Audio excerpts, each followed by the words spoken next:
Hey guys. Alright. I'm gonna just do some drawing. I am pretty sick right now, so I might have to stop at some point just because I might not feel well.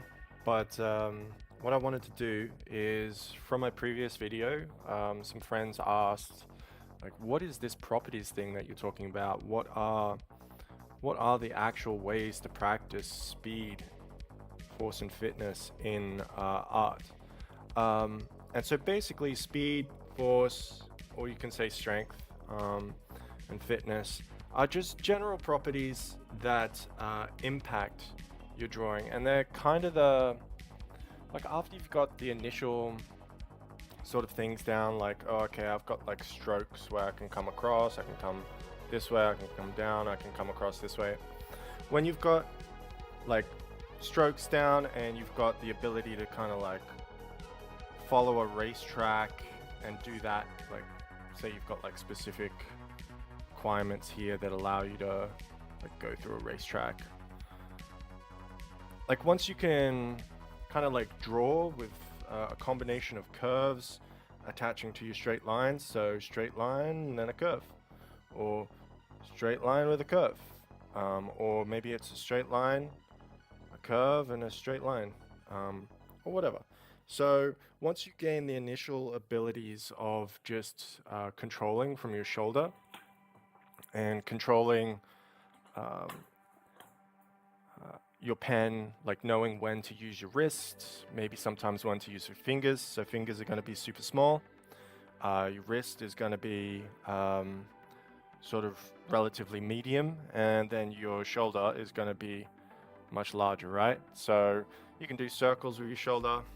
You can do straight lines with your shoulder, but you're not going to be able to do straight lines with your wrist because your wrist is just gonna, like, you're just gonna be able to do very short lines with your wrist, for example, and with your fingers, short lines as well, just like you use for lettering and so on.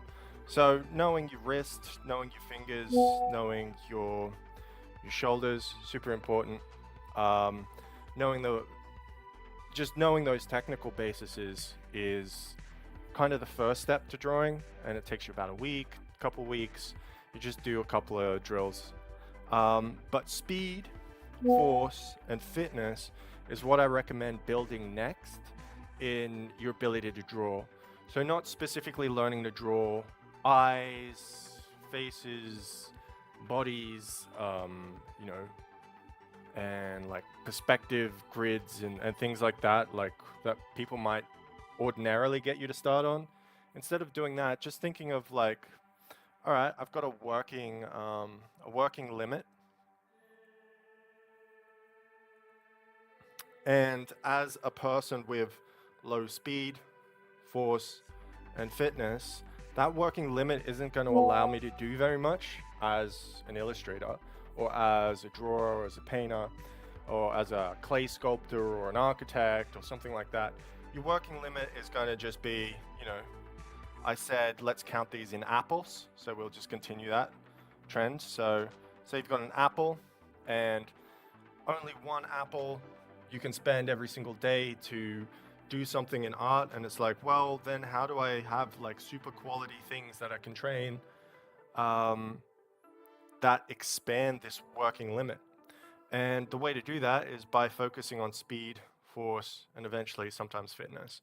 There is another property I call compass as well, but that's something you don't want to focus on until much later.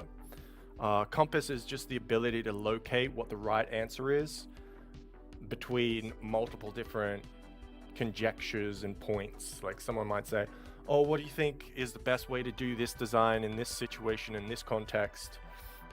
Sorry, let me turn off this music.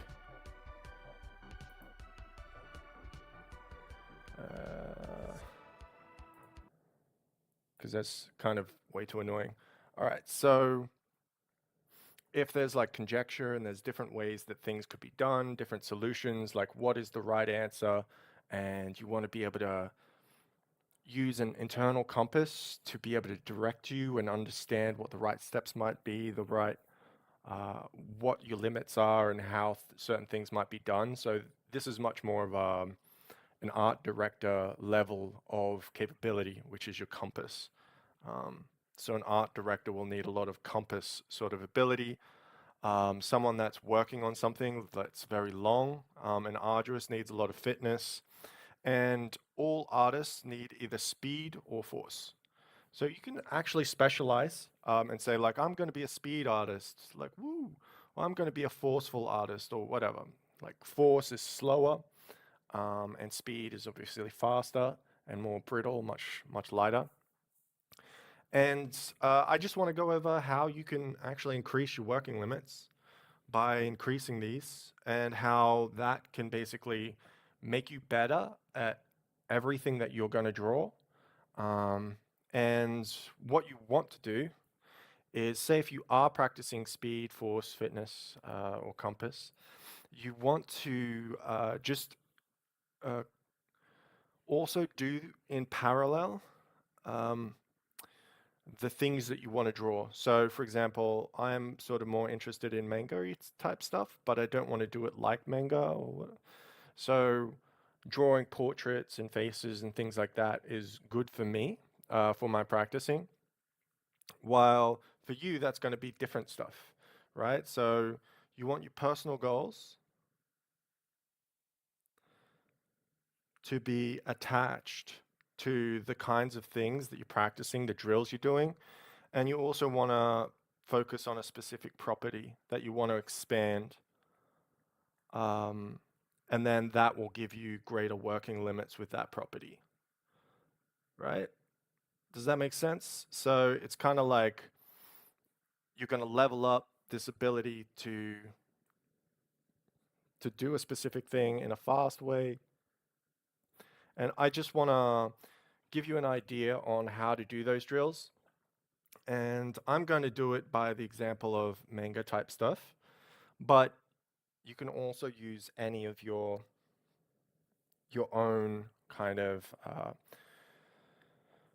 your own ways of practicing. Like maybe you want to study nature, maybe you want to study animals, maybe you want to study um, pretty much anything. So like whatever your thing is, like maybe you like drawing cats, or maybe you like drawing um, water reflections or rain, or um, maybe you specifically want to draw things that can't really be drawn, like the wind, or feeling, or something. Like maybe you're an abstract artist, or maybe like there's all kinds of different things that you could be practicing, and you can practice the properties, speed, force, and fitness in anything. So uh, the initial drills to start off learning is just lines, obviously. Just get your lines, get your curves, get your composites. You know what I mean? Or like, oh, here's this sort of alternating thing that I'm going to do. And then there's double lines where I go double line. This is something very common for artists, is they'll just do double lines, because if the first line isn't right, the second line might be closer to the thing. So they'll be like, ah, here, ah, here. And you'll create like these little wedges, and it's just using rhythm to like bump, bump, and there might be bump, bump. So they might make the first line, they might just kind of make that super light and then sort of get heavier as they want to make a line that they want more permanent. This is often the case when you're doing like a circle or something.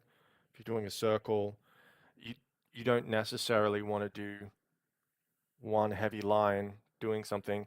You might want to keep it light, and then sort of darken it with consecutive lines around, or you might want to just focus and sort of keep keep it consistent and go like, oh, okay, so how am I getting the rhythm here? And then thinking about it, going like, oh, okay, and you'll practice until you get like the kind of thing that you want happening for the specific drawing that you're doing. And this is just coordination exercises. Um, And it's just really simple to understand that there's only two things in drawing, which is the rotation of the pen, and there is the angle of the line, like the length of the line and so on. And then there's just combinations of that.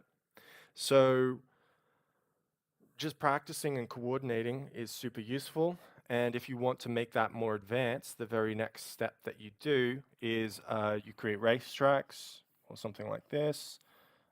Bump, bump, bump, or something like this. You can make it as complex as you want, and then you just go through the racetrack. And you try not to hit the edges like I did here. And you can go whatever speed you want, like, and it's just like, whoa, whoa, whoa, whoa. Like, oh, look here, I'm doing this weird dip in. Why did I do that? And you just question how to coordinate your body so that you can do it the way that you want to do it rather than the way that you're forced to do it by the very first attempt. So you just do racetrack type stuff. There's other things that you can do, which is just controlling line length by drawing things like squares. Or you could be like dot, dot, dot, dot, and there you go. You've got like your squares, right? Where you've drawn those dots in order to guide you to a sort of position of like equal things, right? And then potentially you could just extend this and just be like, okay, I'm going to turn this into a cube, because all things that you're going to draw are going to be either cubes, triangles, whatever, and you just adjust them. Like they're going to be spheres, or whatnot. Like a face is going to have a sphere in it, but then it's going to have like a wedge that's cut out of it, because of the eye socket, right? So where the eyeballs go in, and then there's going to be a sort of triangular type prism shape on a nose, and then you're going to have multiple different kinds of shapes on the like the skull and so on, that creates everything. Like there's an indentation on the side of the skull. There's like oval like stuff on the back of the head, and where it attaches to the back of the neck, and then what's that from back from like here? There's where the ear and the jaw is, because this muscle is going underneath this specific occipital bone kind of thing, and it goes down, creates like a jaw. And so you'll be able to understand that this is just a series of boxes and triangles and spheres and ovals, or more simply, just triangles and squares and whatever. So like, for example, you could draw a person, and you could just draw like, oh, I'm just going to draw like these polygons to create like the shape of a person. And maybe I'm going to do something like this and something like this. And this is kind of a person in a wheelchair or something, like an old lady. And you're like, okay. So there's this kind of thing where there's this old lady and she's getting up from a chair, or something like that. And you can just taper it and change it so that it sculpts to what you want it to be. So just like sculpting, where you start with a piece of clay, maybe it's in a cylinder or something, I don't know.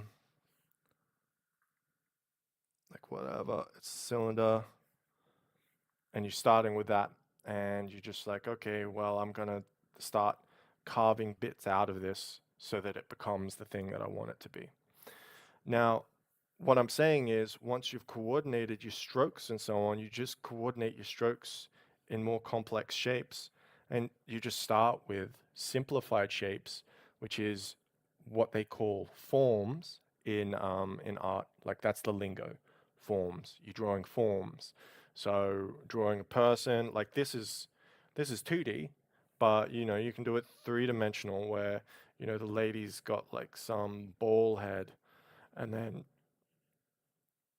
you're coming off that with a specific thing, and then maybe you're creating like a cylinder around the neck, and then maybe you're creating a wedge shape for the trapezoids or something, right? And then maybe you're creating um, like circular, spherical, sort of oblong shapes for like shoulder connections, and then maybe you're looking at the chest and saying like, oh, that's kind of an eggy shape, or whatnot.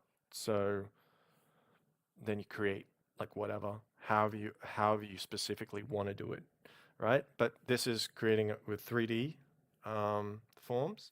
This is creating it with 2D forms, and that's basically it. The only way that's simpler is to use strokes. Like you just be like, oh, I'm going to create this person with specific combinations of strokes.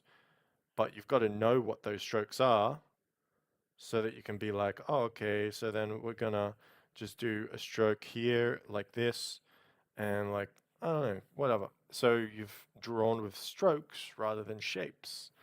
Um, but obviously everything here is going to be less accurate. So if you're going to draw with strokes, you often do double strokes. So you might go like here, here, and then here, here, here, here, and like here, here, here. And you want to use double strokes and a lot of rhythm in order to get like the kind of idea on the page. So when you are using strokes, you use a very different method than if you're using shapes and forms, or these are shapes, right? If you draw on cartoons, something like that, and you want the silhouette to be very strong, sometimes the answer is to use 2D forms. If you want the realism to sort of pop out, you might want to do something with 3D forms. If you might want to do something that has distortions or stylizations, like cartoony sort of effects, you might just kind of like play around with the actual strokes themselves and just sort of play with what you find in like with the strokes and within the rhythms that you're searching for, right? And then you're like, oh, okay, I kind of like this idea, but I don't like that other idea. So you take things away and so forth. Now, this isn't necessarily the best way to draw. It's just me telling you how to kind of practice. Is like you could practice by sort of copying sort of strokes, focusing on stroke-like movements. You could do it based on shape-like movements. You could do it based on form-like movements. And you kind of want to do a mix of these different things. So when you do have like coordination exercises down, then you move into things like this box, and then you could basically say, okay, let's make this box have like I don't know, something that like a kind of a doorway inside the box, and maybe I make a sort of doorway on this side of the box where it goes in and push, and so now it's more of a table, right? So you want to construct things. This is called construction.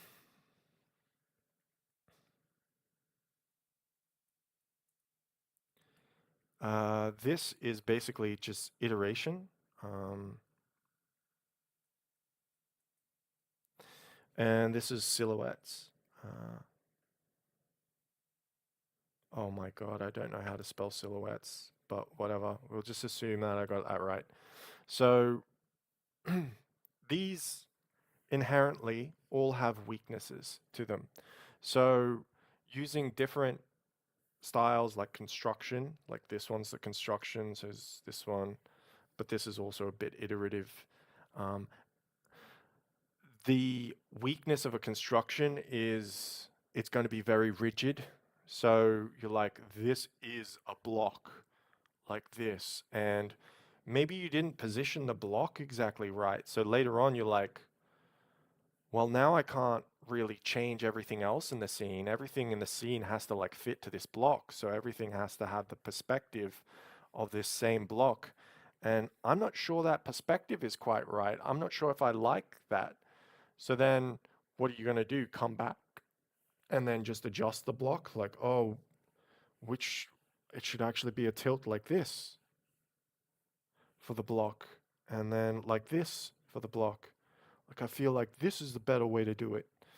And you could do that, but when you're using construction, everything is heavier.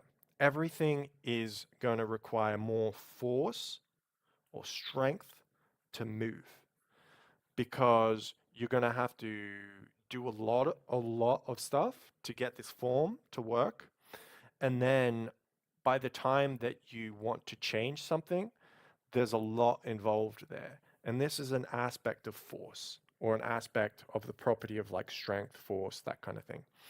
While iteration like this, which you're just using lines or maybe even silhouettes kind of like in the middle, you can like silhouettes could be something as simple as like, oh, I like to create like my bunnies like this, and then like I like to create like little rat eyes like this with these shapes, and then you're like, oh, ha ha ha ha.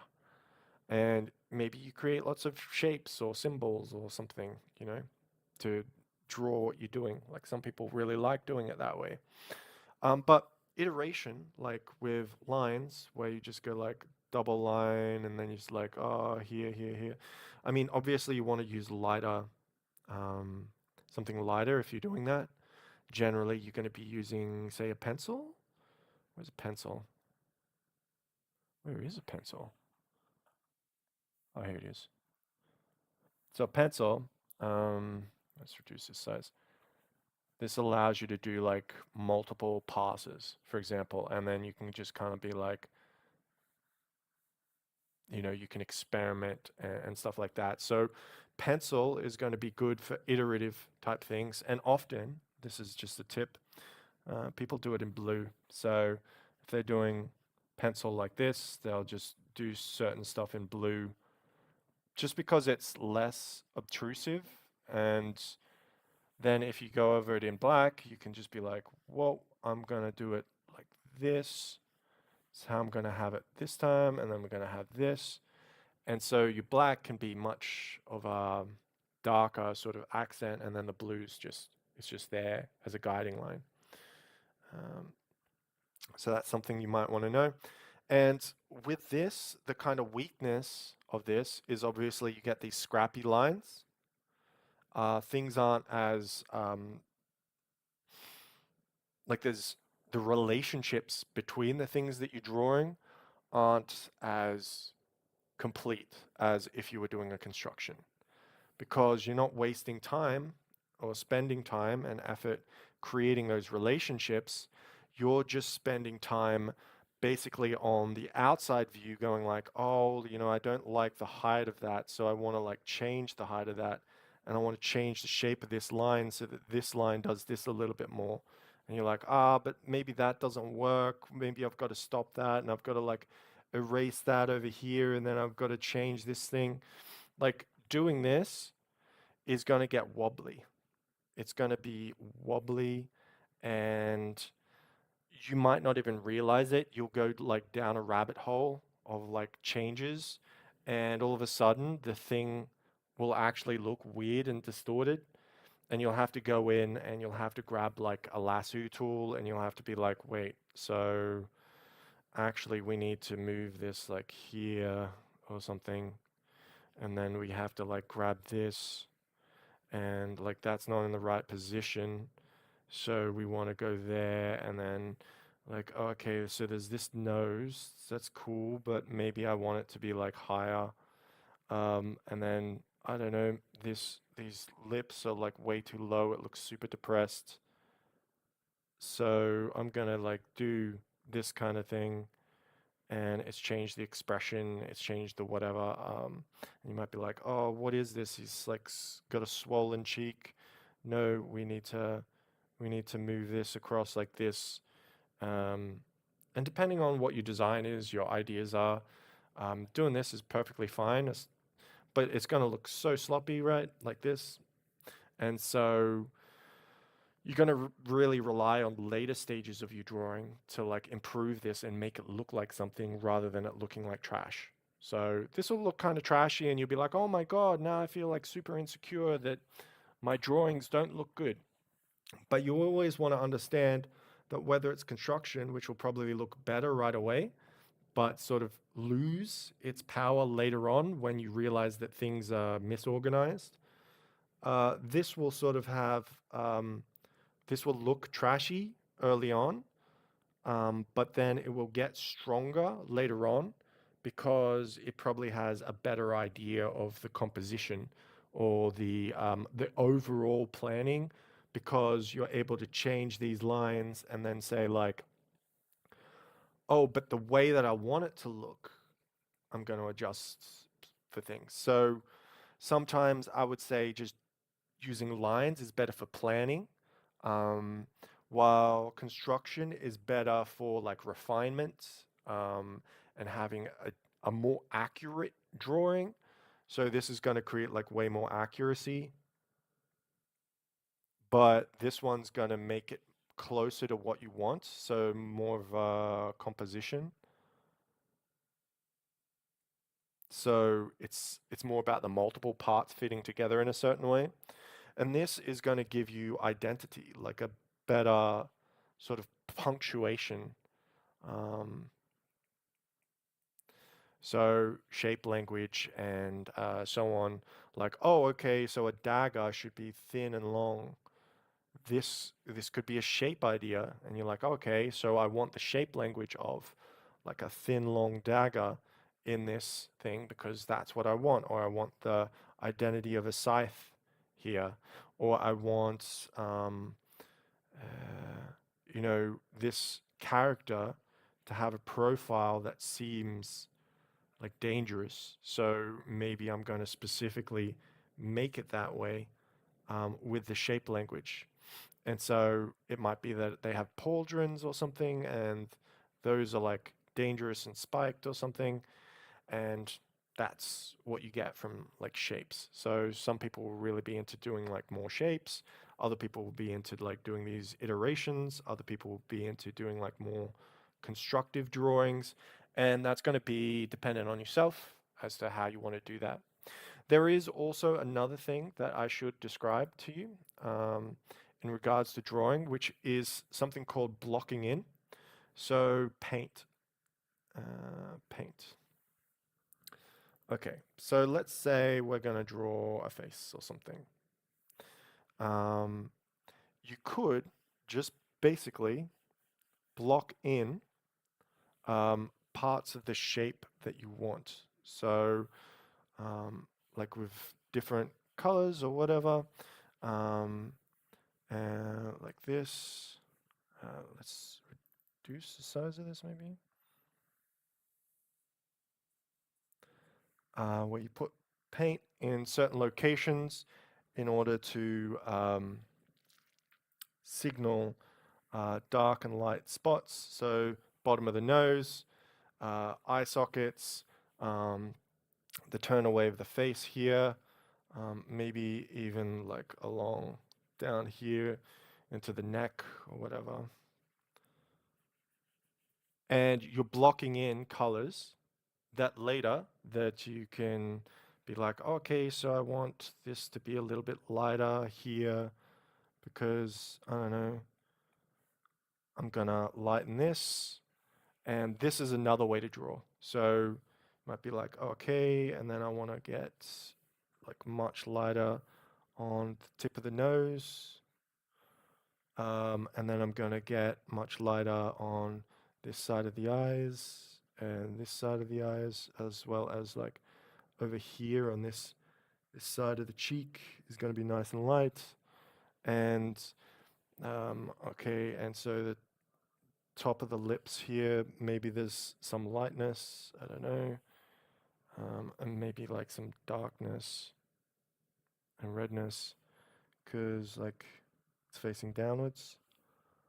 And you might just iteratively block in colors and then sort of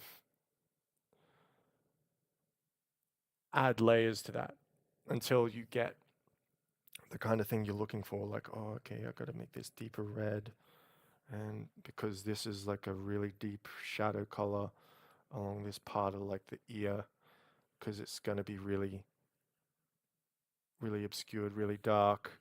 And so, you know, you've done this, and maybe later you can come along and specifically get like your edges the way that you want them, with an eraser or, uh, you know, maybe other things. And you're like, okay, so I don't want it quite like this. I want this thing to have a bit more like this, and so on. So blocking in is also another way that people do it, which is using different tones and different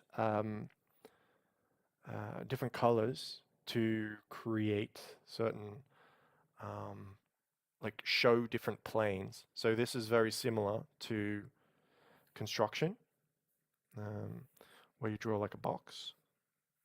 But instead of showing that this is an underplane by just drawing it like this, instead you're drawing like a darker color in this location, and you're using a lighter color, or you're using light or whatever in this location.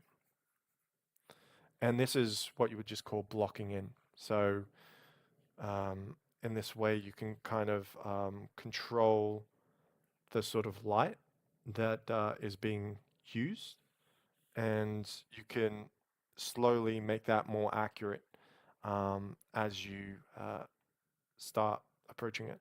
Now, obviously, there's different ways to do this, and you can sort of you can think about like the references underneath it that are like actual boxy shapes, or spherical shapes or whatever to get your thing more accurate.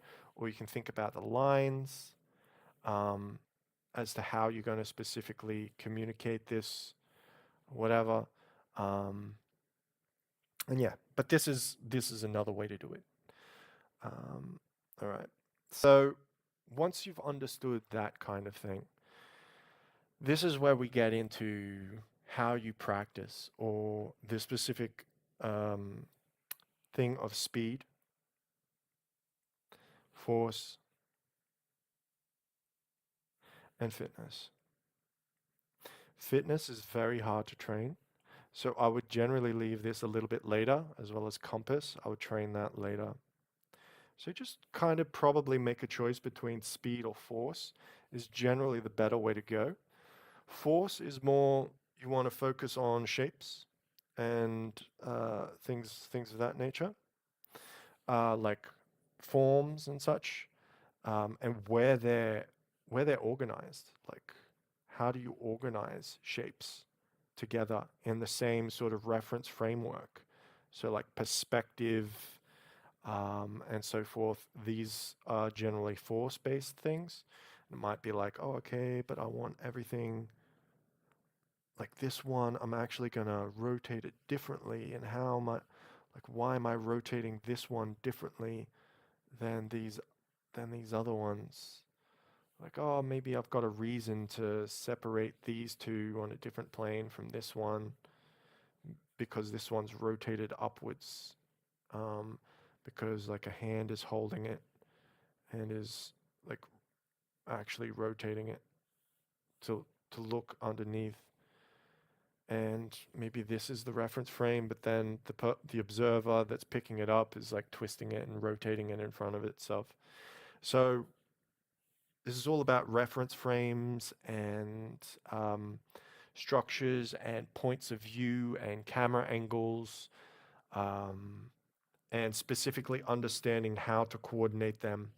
So for example, you have your eye line in every single shot. Something above the eye line is going to have, you're going to see the underside. Anything below eye line, you're going to see the top side of that thing, right? And anything to the side of eye line, you're going to see the side of that thing. Uh, and that's basically it. And if it's directly in front of eye line, you're not going to see a side of that thing, right? So this is force, is understanding eye line, understanding the specific perspective you're using, and how there's different orientations of this. So for example, there's wide shots where, for example, you have like an object that you can see most of the person. Say this is a person, um, I don't know, feet there, whatever. And then you've got another person here or whatever, and it's an over the shoulder shot or something like that. And you're like, okay, this is a wide shot where we're seeing a lot of different stuff. But if it's a close-up shot, then we just see like an eye sort of turning to look or whatever, right? Well, that's an extreme close-up, but you get what I mean. So if you're positioning, changing, altering, and constructing things like this is more of a force-based thing. It's very heavy to change and alter, like, oh, okay, this has an entire setting connected to it. It has an entire sort of mathematical language connected to it as to where things are and the positions that exist. And so everything has a specific position. Like as things get further away, these lines have to get tighter. Like, so this might be a street, right? But, as things get further away, you're not gonna, these lines are gonna get tighter and tighter together, and like this is gonna do this, and I don't know, like distortions. And so working within this exact framework, maybe you got the framework wrong and you're like, oh, I've got to change the camera angle now. I've got to change the position because I don't like the way that this happened because it doesn't show the street the way that I want the street. Like, okay, this is me. This is me heading down the street. And it's like, this feels claustrophobic. I don't like how this is claustrophobic. So we've got to change everything. We've got to shift, like with lasso tools, we're like, okay, we've got to shift this out, and we've got to, so we've got to take this out. Like, oh, so that way it's less claustrophobic, and these elements that are on the roof, we've got to position them differently, and maybe we're going to change like the perspective of this. So you might go into like a skew tool or something like that, or perspective tool, and you might be like, oh, we want to change that so it has a different perspective. And you might shape things this way and be like, you know what, now I like that scene. Or whatever. This is more force-based because you're handling things as if they're puzzle pieces, as if they fit together in different ways. You're discovering puzzle pieces, you're creating puzzle pieces, and then you're organizing them differently. And this is force because creating that puzzle piece takes effort, and then applying it in the right position takes effort. And then considering which angles, which shot lines, like whether you're going to have something like foreshortening in the shot, like maybe this person is, I don't know, facing us, say facing us, and then there's like a hand. Let's say there's a hand, and now it's foreshortened because they're sort of like this hand is much bigger. That's what foreshortening is. Than it would be compared to like everything else. Like say if a hand is like further back, like that's going to be smaller, right? So there's this person that's reaching out to you and you've made this bigger because, it's so much closer to you. And that can get really big if it's much closer to your face. Like, oh, it's almost in my face, so it's almost covering my eye or whatever. So you'll be using typically force to sort of organize these things and understand these things. Speed is something where, like, you see how there's these boxes sort of organizing or whatever. Instead of doing that, you'll be like, okay, I want the reader's eye to sort of follow this line, this rhythm line. And I want the action line to be in this direction, like this. And then I want there to be something that comes up like this or something. So you might just draw things and be like, does this work exactly? And you might just sort of roughly sketch in an idea. Like, I don't know what this is. Like, I don't know what that is. But let's say this is some sort of lake. Um, so I don't know. Let's put like a cabin or something along the lakeside. I don't know. Um, maybe it's a stream or something. And then maybe this is like someone collapsing.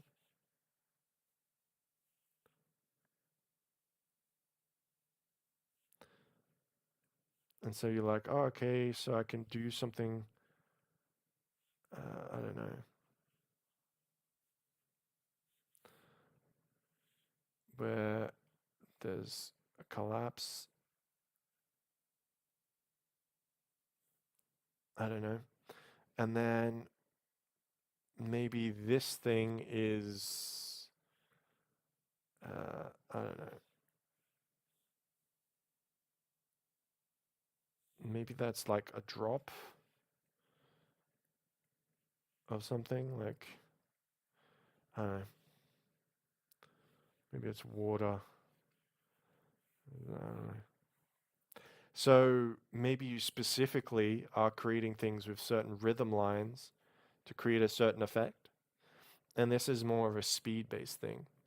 Now, the way that I would describe speed, or typically how I look at speed, is that when someone is speed drawing, is they're gonna be like doing multiple rhythmic strokes, and then they're going to be kind of searching for or finding the specific thing that they want.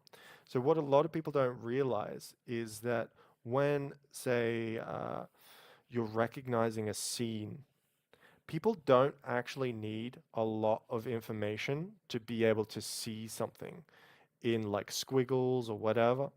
So what you can do is you can create seemingly random rhythmic strokes or whatnot. Um, and these might not be physically or realistically connected in any way. So you're not using construction. You're just like, okay, I'm just going to do like these random sort of strokes, and then we're going to see something emerge from these strokes that we like. And so you might be like, oh, okay, we do this, and see now this is kind of like a chasm or something. And it's like, okay, so maybe there's like something going along here, and maybe we're trying to point the attention downwards. So I don't know, something. Let's do this, some sort of thing like this that pushes along here. And maybe you're trying to get the person to look in this specific location. And so you've just created a composition based on some squiggles and some lines. And this is more what I would call speed. So you notice how I could do that quickly? How can I do that? Um, the you might think that that is easy, like, oh, he's just using random lines. But this is something called schema. Schema is basically when you walk into a restaurant, you expect to have a menu, you expect to be sat down, you expect there to be other people around you that are talking. There's going to be a waiter, there's going to be food, there's going to be this. So drawing with a schema, it's basically people's minds will start to attach meaning to certain things that fit their expectations. So mountains are very simple. Horizons are very simple. Like people going like, "Oh, there's a horizon line." That's super simple to get someone to see because, you can just kind of use horizontal lines to represent it. Or like a sunrise, for example. Like you can represent the idea of it rather quickly with horizontal lines. Or, for example, a forest. can be represented rather quickly with, straight lines. And you might be like, oh, okay, but there's like darkness along here and darkness along here and darkness along here and darkness along here, and there's this thing that goes down like that, and like this one comes down, and like, oh, this is like a forest because this one has like a branch coming off of it, and this branch up here, well, this one has like a shrub um, behind it, while this one has even more shrubs behind it. And maybe there's like some bark on the tree. And you're like, okay, this starts to read as a forest now. Because when you think about a thing that you're trying to represent, what are the specific things that define it? Is it horizontal lines that define them? Is it vertical lines that define them? Is it diagonal lines? Is it curves? What kind of curves? What kind of curves define it? These marks um, are going to specifically help you design things at high speed. You're just like, well, what kind of marks am I going to use? What kind of um, lines are going to be connected? Like, oh, okay, mountains are going to have V-like connections. There's going to be shadowed sides and there's going to be light sides. And, you know, and that's going to be the construction of a mountain. What's going to be the construction of like a wagon on the side of the road? Well, it's going to have a sphere or an oval, based on like whatever, like that. Okay. Um, Maybe it's going to have spokes because it's a wagon. How many spokes? I don't know. Maybe it's like 12 spokes, but this one isn't. There's going to be a thickness to the wheel, right? And then maybe you're going to be like, okay, so there's going to be a drop back in the perspective, like the frequency is going to increase towards the back, and then it's going to get like larger at the front. So you're just adding like a sort of perspective type thing. And then, I don't know, maybe you're like, oh, this wagon has a specific archway thing because that's the way that this one specifically works. And so then it's going to go back like this. And I don't know, maybe we'll just cut that off at the back because we don't need that much room or whatever. Sorry, I am kind of sick, so and maybe there's like another wheel or whatever, and you're like, okay, but we need a chassis underneath, and I don't know, something along the front that displays that, I don't know, people can actually ride it. So you're like, oh, okay, blah, blah. So you're not thinking about each line, you're thinking about the schema. What are the expectations that people expect to see so that they will start to see the thing that you're drawing? So don't draw a thing and go like, okay, I've got to do a line, then I've got to do another line, because a wagon shape is like this, and then like this, and then this conical shape is going to come up here, and then I'm going to be using a conical shape here. Then this one comes along down here and across here, and I suppose the bench is here, and because of the perspective, this line should equal this line angle, and this line angle should also equal that line angle, and this line angle should equal that one. And then looking at this thing, I'm going to say, okay, so we can measure the distance between these two by doing an X. This is the halfway point, and so we want another X and another X here to give me the exact middle point of this line, for the hub of the wheel there. And okay, here's the middle point of this one. So I've got a hub of a wheel here, and then I'm going to use this perspective to judge This is what you do as mana force, by the way, where you're using construction. You're like, oh, okay, so here is my wagon this way. While just using schema, you're just saying like, meh, it doesn't really matter. Needs some wheels, needs a canopy, needs a bench, whatever, and then people will start to see it as the thing. Um, and so there's these two ways of drawing, right? Schema, which is knowing the expectation of the thing, and then there is constructing the thing. So when you're typically working on speed, you want to be doing the schema approach rather than the construction approach.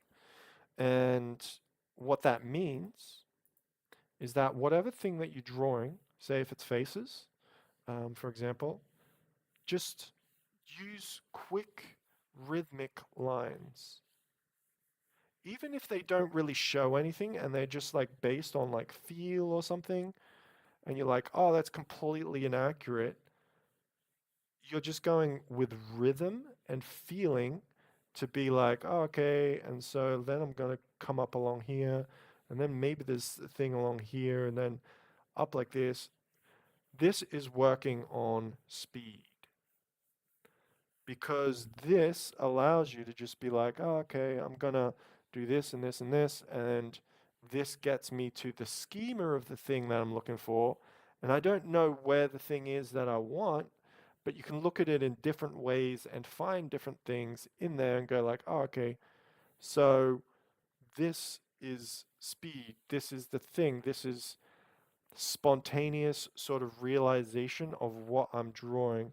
And you might be like, well, I don't really like this angle. Why am I drawing it at this angle? But you might be like, okay, but that actually gives me a cool compositional idea. So then I can, you know, how do I want to shift it? How do I want to change it? And so you're creating something at high speed so that it gives you loads of ideas.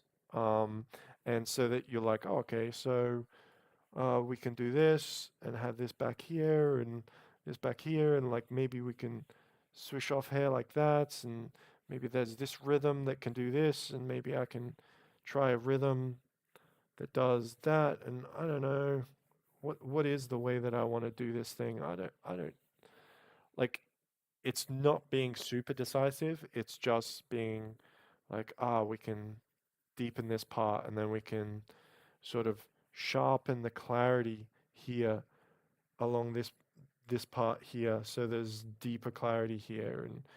And maybe I want this to be like a curve like this so that it looks more like welling up to cry or something. And then like, oh, but we need like a shimmer sort of across here and here, and maybe I specifically want this only to touch just the bottom of the eye. And so you start to just do things rapidly with only the intention that this rapidness gives you ideas that build other ideas. So the speed here isn't in my line drawing.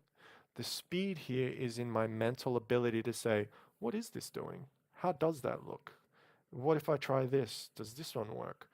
And changing over from different strategies. Like, okay, well, I actually want to strategize it this way now. So you're quickly pivoting and saying like, oh, but I don't want it to do this. I want it to do that. And so now I want this to go up this way. Whereas most people, they're going to look for permanence in their drawing.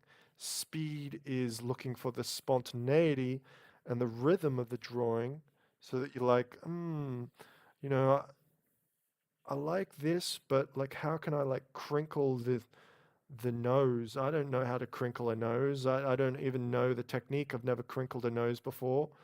So I'm just going to represent it with some sort of schema at the moment that allows me to sort of be like, so maybe then there would be creases like this, which might have bumps like that. And like, because it's angry, right? Like, how do I create that anger?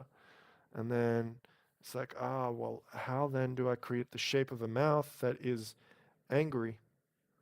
Um, and you might not know, but by sort of attempting different things rapidly enough and sort of forcing different schema into it, maybe you then start to see how you might create like an angry sort of face or whatever. Like, okay, and I'm gonna like sharpen this. Like, I want this to be muscular, so it's gonna be more rounded and so on and so forth. And there's this thing that's gonna come down with the neck, so I'm gonna do this. This is speed. This is speed. Um, where you're specifically not focused on exact permanence, exact lines, locations, spots. You're just thinking about composition, and the overall sort of feel of the thing and using rhythm. Like if you notice the rhythm and then you're like, okay, so what what way am I doing this? And like this isn't me being hyper skilled and hyper accurate. This is just, I mean, quite obviously, but you can start to create um, like whatever it is. Now, there's another part to this, which is being able to break away from the thing that you're seeing, like the immediate thing that you're seeing, looking at it again and going like, maybe you can flip the canvas or something and see something else. Like just stop and go like, actually, let's see something else here. What do I want? Like I could see this as a girl, I could see this as a guy, I could see it as a goblin, I could see it as a what are the different things that I could see? I could see it as just like a member of the crowd saying something. Um, what is it? Uh, and the different way that you look at it, the different mental. So just like food, there's like taste, there is visual, there is aroma, and there's mental that change the way that you taste and experience food. Like the taste, there's texture as well, right?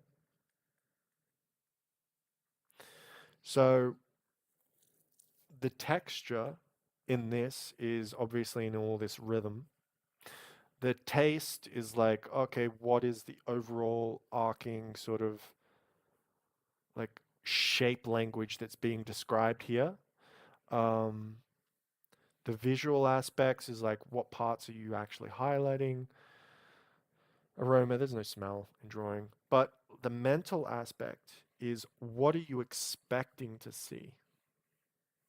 Because that's going to impact what possible things you can see drawing in this. If you're expecting to see a face, then you're going to draw a face. But if you're expecting to see a crow, for example,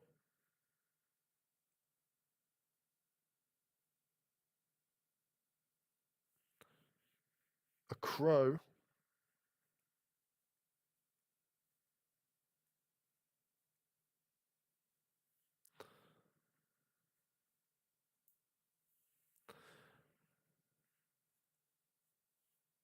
then you can potentially see a crow in it. It's not that great, but you'd be like, oh, okay, so how do we create this crow? I don't know. And so instead of these being eyes, they become like feathers or something.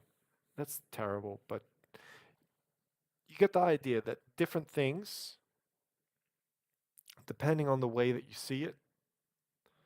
Oh,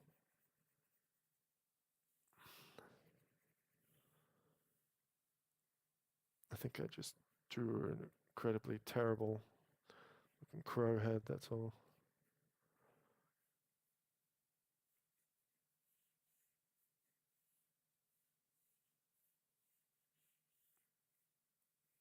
I don't know, whatever.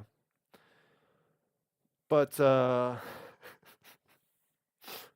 right. So if you want to see something different in the thing, then you can potentially draw it.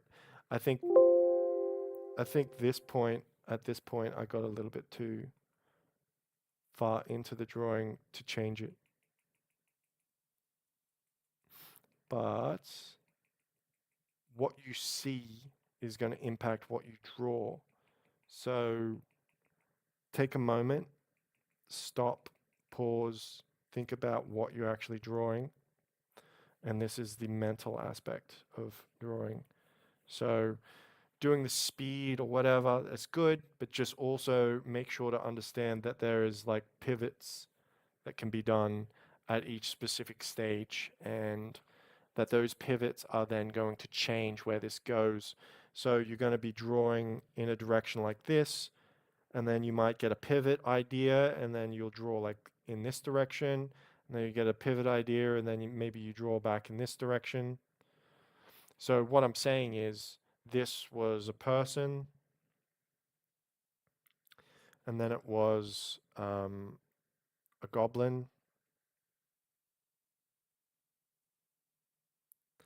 then it was an angry person.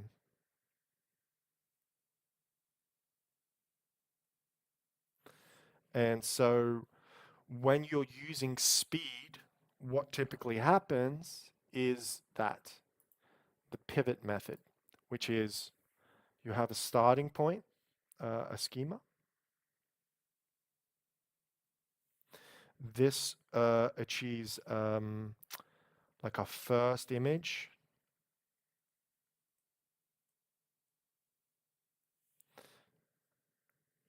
Then use a mental perception, and this will change it in any very different situation or direction. And depending on what you can possibly see or what you're comfortable drawing, you're probably going to be drawn to the thing that you're more comfortable with. And then you'll get to a pivot point, and then you mentally look at that. You see what you see in the picture, what needs to be changed, and then maybe you'll pivot back in another direction. Or maybe it'll go out in this direction, whatever. And so when you use speed, you get this branching effect where each pivot that's possible for you to view a different thing in it adds variety. And so speed is about variety. And it's just about like rhythm. It's like saying like, oh, rhythm is the biggest part of variety that I want. And so when I'm doing the specific thing that I want to be doing, I'm going to be finding this variety at each stage of the drawing, and it's going to be cumulative. But the problem with this, and the problem with speed, is that as you climb higher in these branches, it becomes harder to change.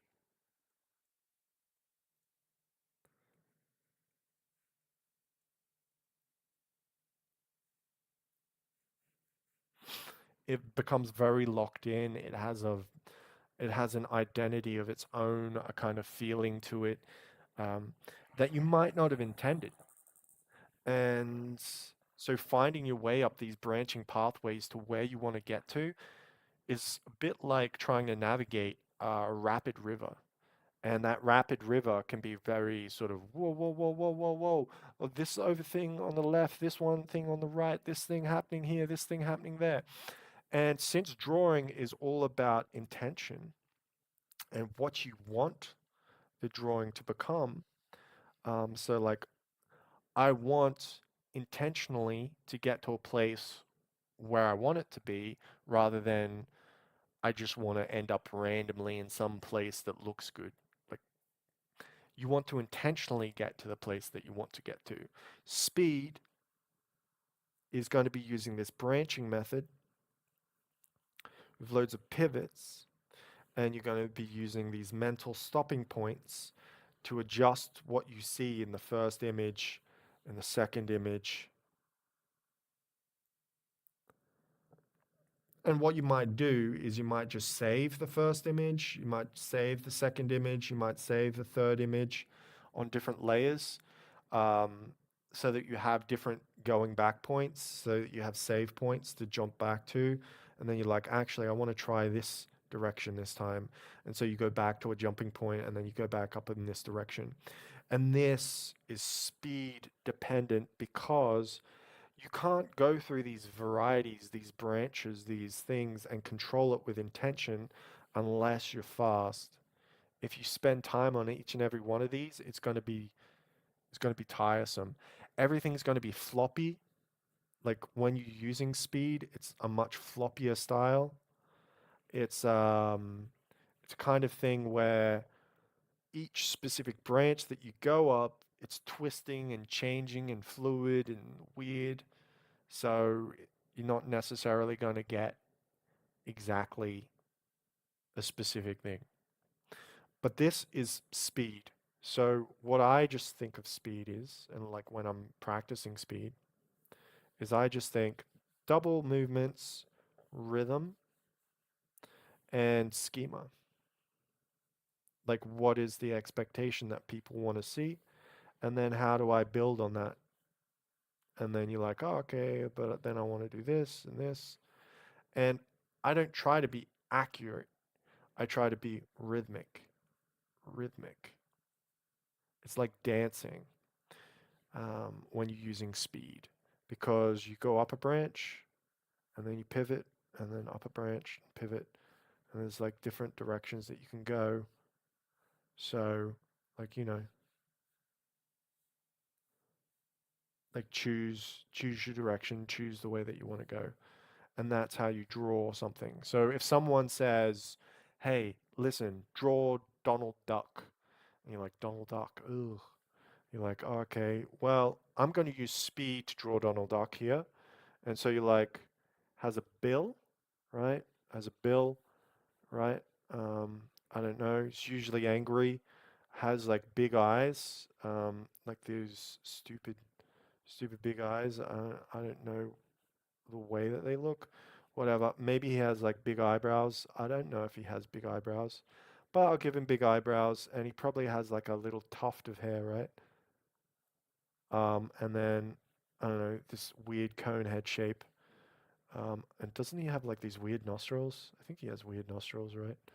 And is he like have a porch belly or something? I don't know. And usually expressive hands, right? But they have like those three finger hands, right? I don't know. And I think he has like a monocle or something. Uh, like I don't know. And so got this thing, and I don't I don't know what shape of body it has. I think it has like one of those weird thin pencil necks, and so it's probably gonna have like maybe not that big of a stomach. And then you're like, oh, okay, but his stomach is kind of big, and then he's got like these weird feet that come down, and then they're like those weird triangular feet, right? Like duck feet. Does he have like these weird things on his elbow? I don't know. And you're like, oh, okay, so speedily I've created some kind of. I think he has like big cheeks or something. And you're like, oh, okay, those eyes are way too big. I literally don't know what Donald Duck really looks like. So whatever, right? Uh,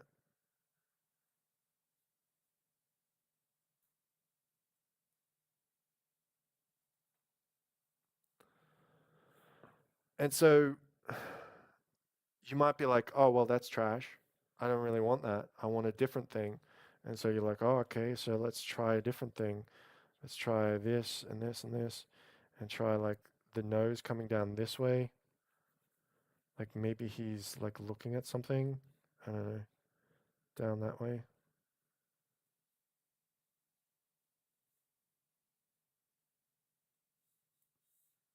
Maybe he's looking across because he's like super suspicious or something.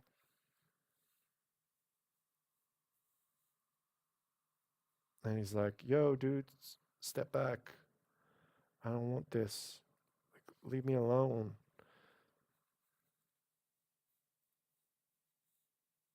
Like, I've got my porch belly to look after and my paunchy belly. And we're like, oh, okay, so I'm going to do a Donald Duck that way.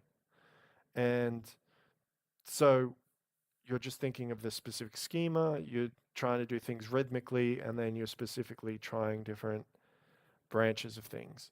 This is generally how you practice speed, is like, you see this, this, this, these different tempos. Like, see how I might say something over here, something over here, something under here, something over here. I'm switching between different coordinations to just try and, like, I'm switching around and I'm just finding stuff in those switches. And that is how you develop speed. And if you get fast enough, you can just look at something and you can just start, I don't know, sketching a dumb thing of a thing. Like, oh, what is, I don't know, maybe we'll just turn this into like a little jelly bean thing with like wide eyes. And you're like, oh, okay, but I want to make it like cute. So I'm going to do this, and then I'm going to like make a cute little cheek thingy. And maybe I'll just like do something under there, whatever. And like, what is this? I don't know. But you're just kind of like thinking of cute shapes or cute lines or something. And you just create it based on speed.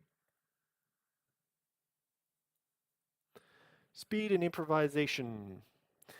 And speed is very improvisational. That's just the way that you want to do it. Now, when you're talking about force, you want to think specifically design. So if I think about force, I have to think, or strength, I have to stop. I often have to stop because I can't put any scribbles on the page. Everything needs to be intentional. So I'm like, okay, this is the frame that it's going to be in. Like, okay, so we're going to create a frame that it's in. And I know that specifically I want the eye level to be at the third position of the page or something like this. Because my protagonist, I want them to be on the left side in a crowd or something like this. And I want this kind of over the shoulder shot where I can kind of see something of their cape or whatever that's doing something. And you specifically are like, okay, here's the sight line. So there's going to be a horizon out here. But what we want is to showcase something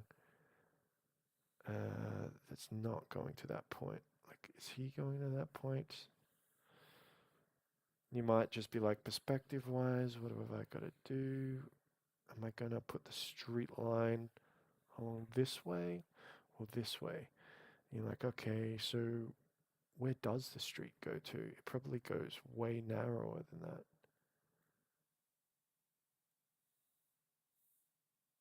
And so if there's stuff happening here, how fast does it drop away? And things are higher than him, right? So, like, more specifically, like, what are the kind of shapes in here? What's the shape? What's the volumes? What's the specific thing happening? Is it like you want to be planning and thinking of like the design, like okay, maybe the idea of this is that we use a sort of shape like this, like the focal length of a camera kind of thing, and then we're gonna make everything happen inside this box. But then we're going to have specific things in this box and in this box and in this box. And then maybe we're going to apply things within this box here. And something specifically splitting the screen. We're going to say like there's going to be something that splits the screen. And so maybe what we do is like, maybe there's a tunnel up here and a tunnel up there, and there's specific doorways, I don't know, that eventually lead off into this thing, and maybe there's these struts or structures. Sorry, I'm using a bit of speed. And you might then specifically adjust them around and be like, okay, but we want this part of the thing to be much higher to get the effect that we're wanting or looking for. And maybe we want this drawn back to like one side, way more back, because we don't want it taking up most of the shot. And maybe we want this person forward. And so you're like, okay, so this person's got to be more forward in the shot. We're going to maybe try to put them in the top third as they move through. And so you'll be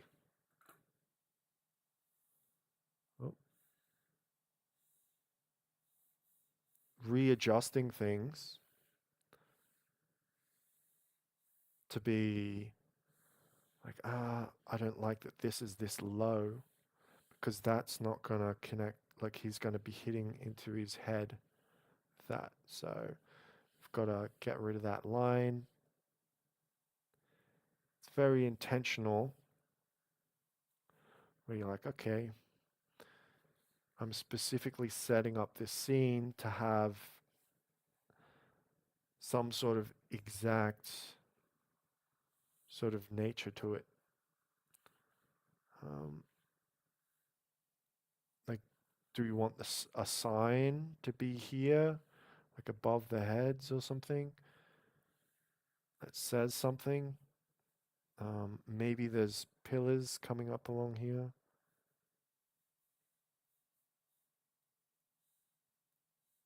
And pillars going back, I don't know. Maybe these are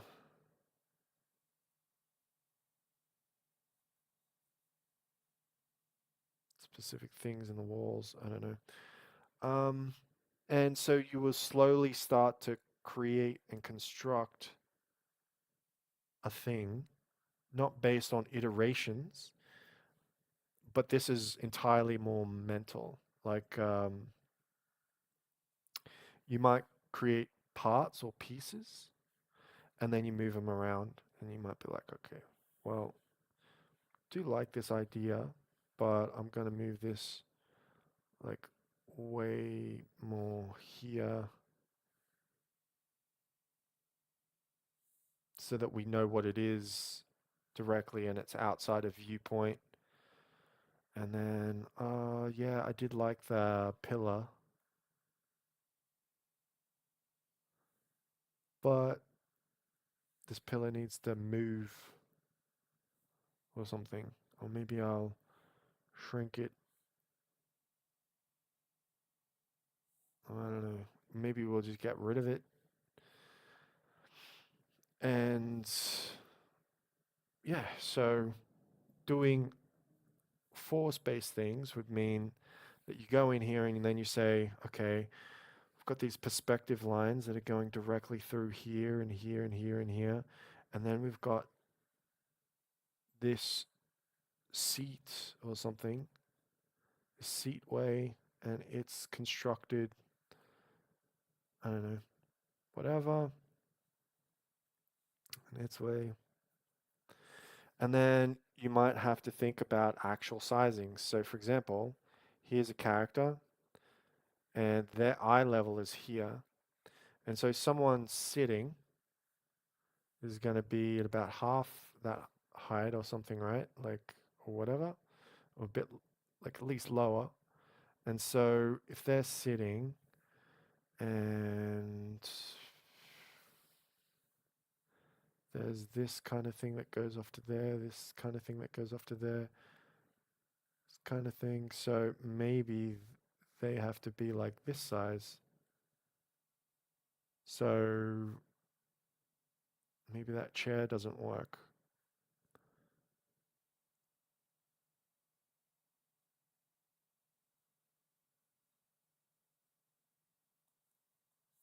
So now you're kind of deciding what all the sizes and measurements are, and then you're adjusting them to be more accurate, specifically creating the thing. And you wouldn't do it like this. I'm very speed based, so like I just don't like putting a lot of force because I find it's very expensive. But it's going to create something that's much more refined.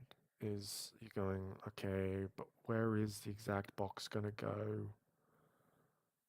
Is it there or is it here? Like, how am I going to measure this scene so that it's the way that I want it to be?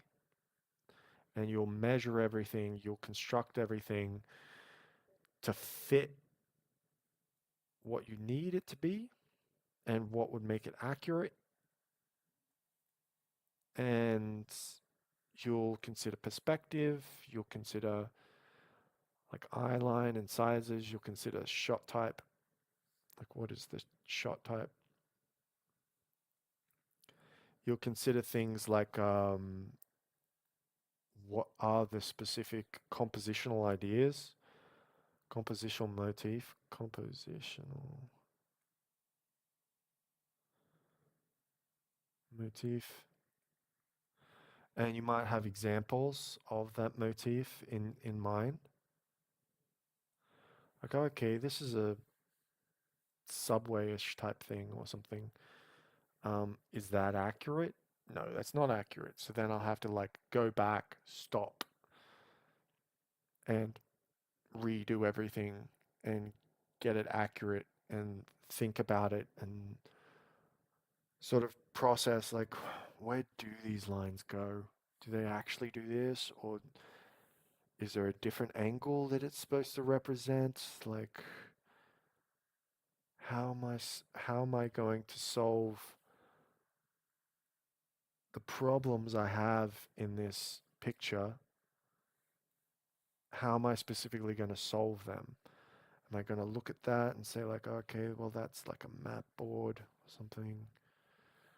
Like, what parts go into this? Where do I start putting those pieces together? Like, how do I pull them apart? How do I specifically want things to be positioned? This kind of thing is going to take strength.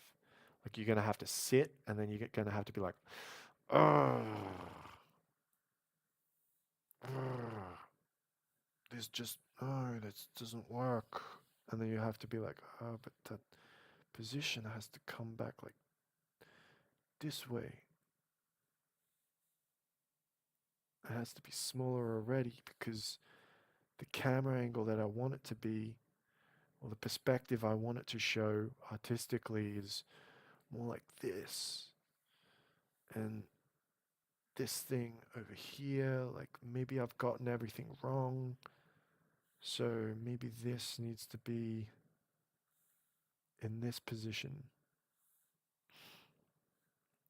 And what you'll do is you'll slowly configure everything into the right position or place. So might have this person in a cloak walking, but then you're very much considering like where everything is in this space, what everything means,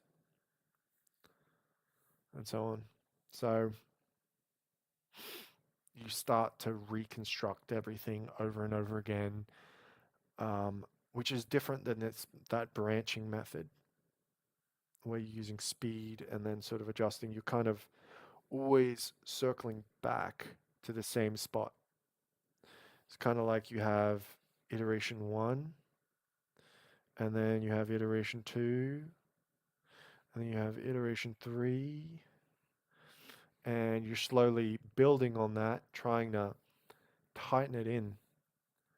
And you're like, I'm tightening in nuts and bolts of this. Like, but this one, there's going to be multiple seats that happen along here, but I'm getting them so incorrect by just randomly putting them in. So I need to figure out a way to problem solve this so that I can put those seats in and have them be accurate. And like, how many seats do I actually want? What is the positioning of the thing? What is the height that everything is at? And you start answering questions and specifically adding things in to answer those questions, or check them and be like, okay, so I want it more to be like this then.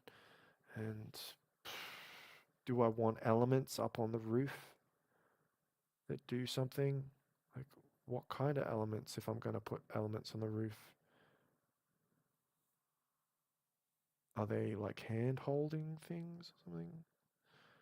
Like, I don't even know where I am right now, or what I'm drawing.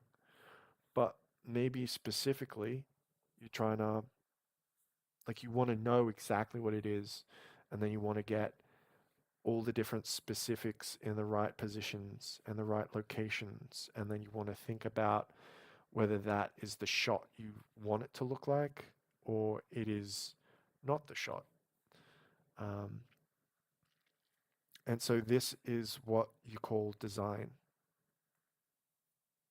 So design is the very intentional approach of moving different elements.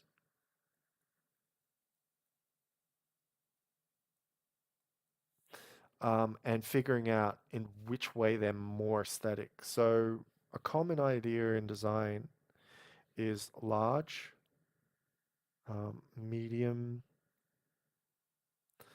and small.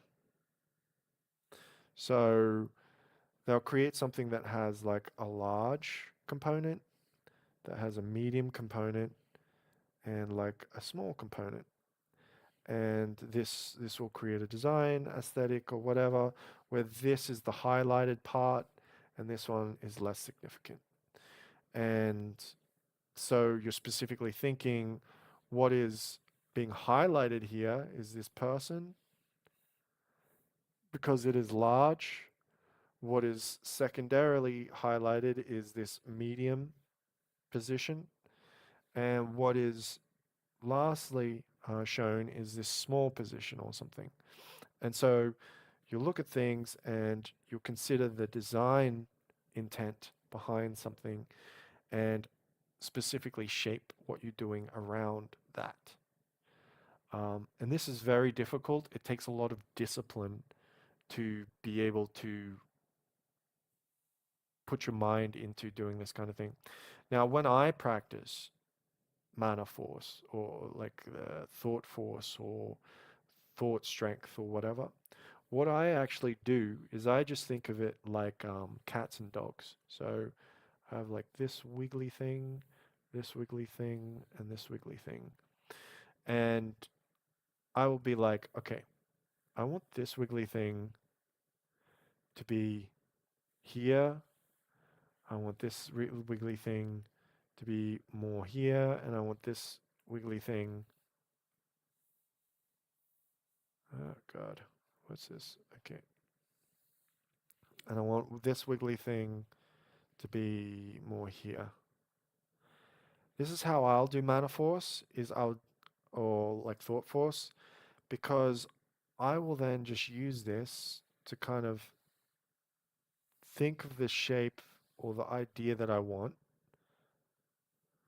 and sculpt that. Um, so what I would say mana, like Thought Force is it is the ability to think of multiple things at once. So thinking up on this side, up on this side, up on this side. So you're kind of juggling different things and you think about the orientations. So, like, okay, so we can show a cube in this orientation. We can also show a cube slightly rotated more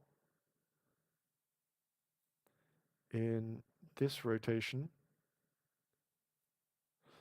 And you could basically be altering, like, okay, because this we're off the sideline here, while this we're off the sideline there. So we're looking at it from this side, and on this one we're looking at it from this side. And so you might be just adjusting specific points of view or location, specific shapes, a specific this side of the thing versus this side of the thing. Like a face, this is where I often use it, is a face has a certain width to it, and a certain depth to it, and so forth. And maybe what I can do is just by adjusting parts or pieces of a thing, I can get the thing to look the way that I want on both sides. Like it'd be the right width, it'd be the right, like what's this? Okay, I'll move this up like this. And maybe it doesn't look right like that, so I'll just like adjust this.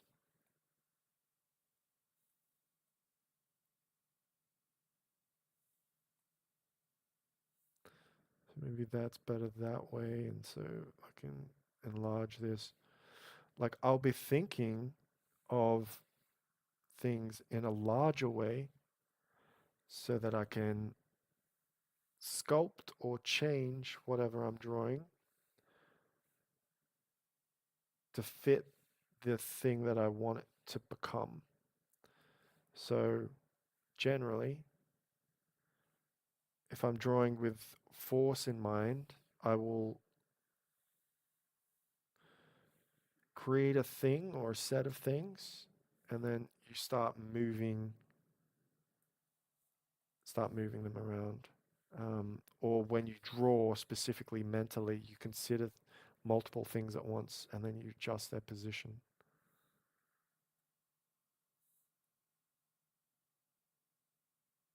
Like it might be really specific what position something has to be in for it to read the right way to you. So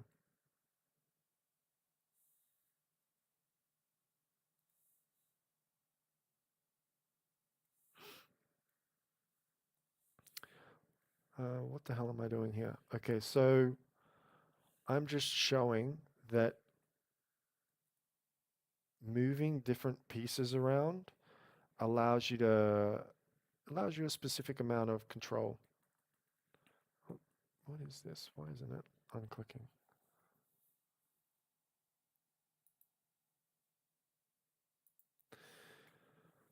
And you might specifically say, oh, I don't want this part. Or I don't want this part in here. Let's get rid of that. And then you're like, oh, but the positions are off. So I've got to change the position of where this is to over here. And then this one, like I'm trying to show as incoherently as possible, like how someone might create like a face with Mana Force, right? Where you're like, oh, okay, this won't work as a nose like this, right? So we'll have to change it into a different position, a different spot. And then let's create like a cheek line type thing. All right, so this is becoming a bit of a skull, but maybe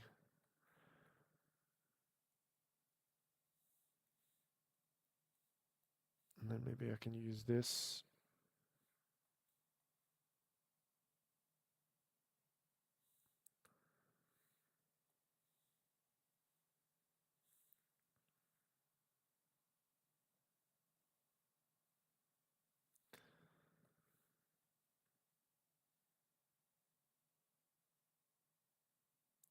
And you can specifically position things the way that you want them or where you want them and make exact choices on the things that you're doing.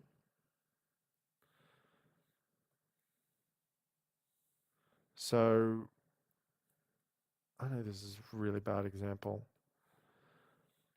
but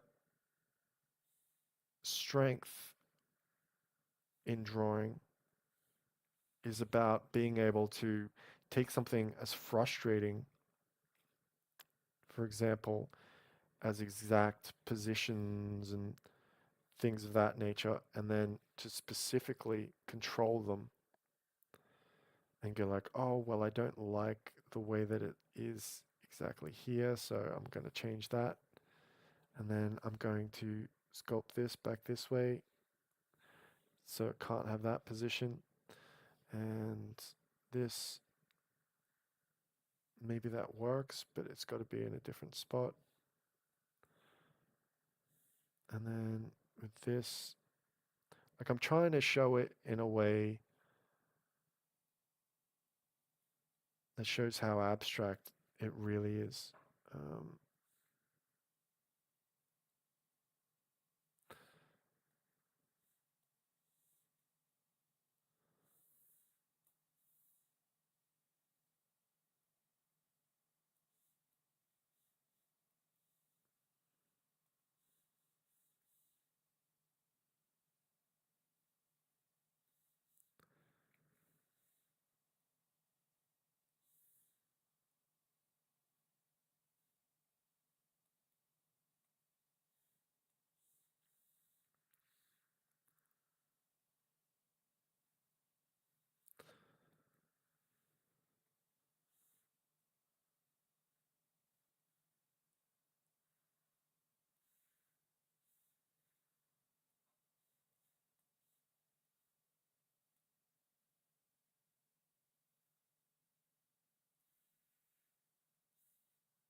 Sorry for being quiet. It's just I kind of just want to show is this it's,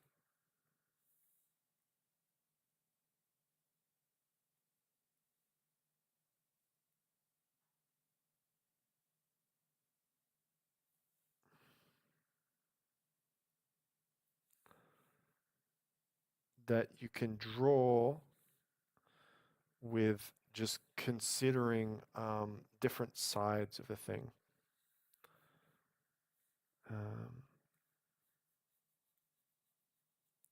like you can consider just like the way that a shape is being relative to something else. Like you don't need to draw with lines. you can draw with just your thought and position.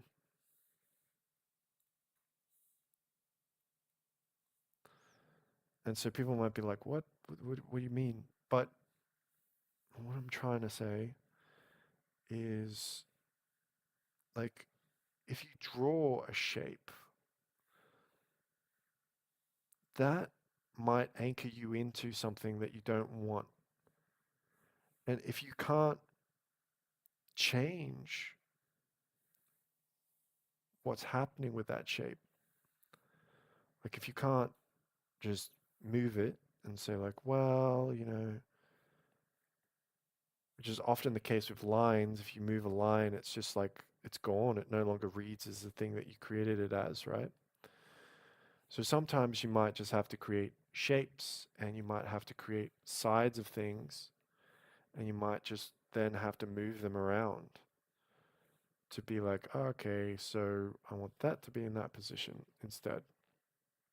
And I want this to be different in this position. And then there's an exact sort of thing here, which I don't like. Like maybe it's got to be rotated in this way and back in this position. And so you're like, okay, but I know this nostril has to come back more in this position. And so you can just adjust and push things. And I'm not saying draw like black like this. This is me just trying to show like mentally what's happening when using force is you're kind of pushing and pulling on different parts. And by pushing and pulling on different parts get elongated, compressed, and that starts to create a kind of a pressure almost. Like, oh, this cheek needs to be higher. And everything will be more fragmented and wonky and have like spots between it. They won't flow together rhythmically. And this is kind of the problem with Mana Force is you lose rhythm. And since there's no real rhythm there, it's all really going to depend on the shape language, the the sculpting and the design language that you're specifically choosing. Like in this, for example, you could turn it into something that has interesting shape language.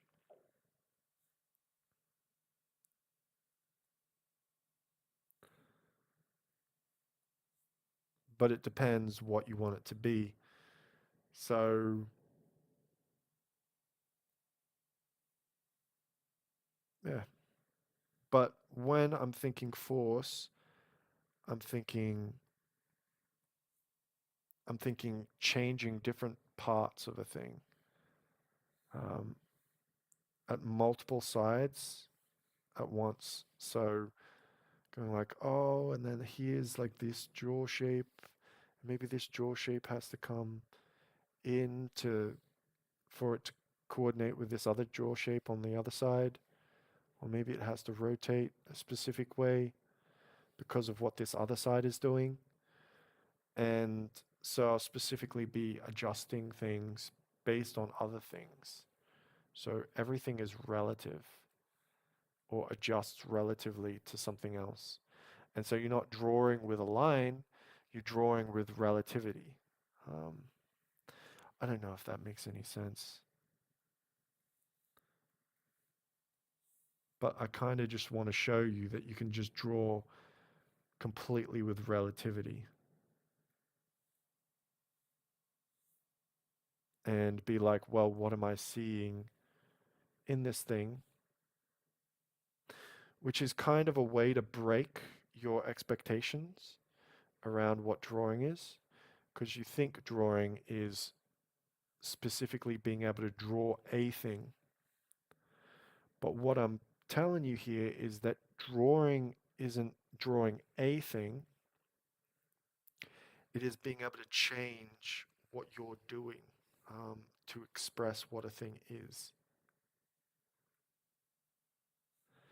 And what I'm trying to show here by like making this weird sort of silhouette thing that keeps changing is I'm kind of trying to show you that by changing things relative to each other, you can ultimately change and sculpt the effect of a thing in a coordinated way. So you might think, but you're just randomly changing stuff. Sort of, but also there's a way to use like your mindset to kind of compress and push on different parts so that they become, clear or more clear as you move things. And then you can slowly find what you're looking for by adjusting, by pushing and pulling on different aspects until you find what you're going for. So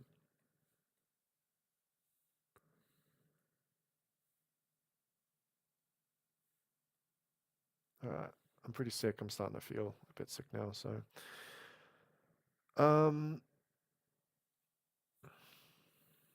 and then you can just create whatever effects you want to make something work, I guess. Doesn't really matter. I won't go into fitness because I don't really have the time. But fitness would just be being able to do this for very long periods of time, whether that be speed or whether that be like force-based stuff where you're specifically arranging blocks in different positions and then altering their positions and whatever. So there's this spontaneous stuff, there's this slow moving, thought provoking, adjusting things stuff. I know this doesn't look good at all, but whatever. All right. That's all I can do for now. So take care and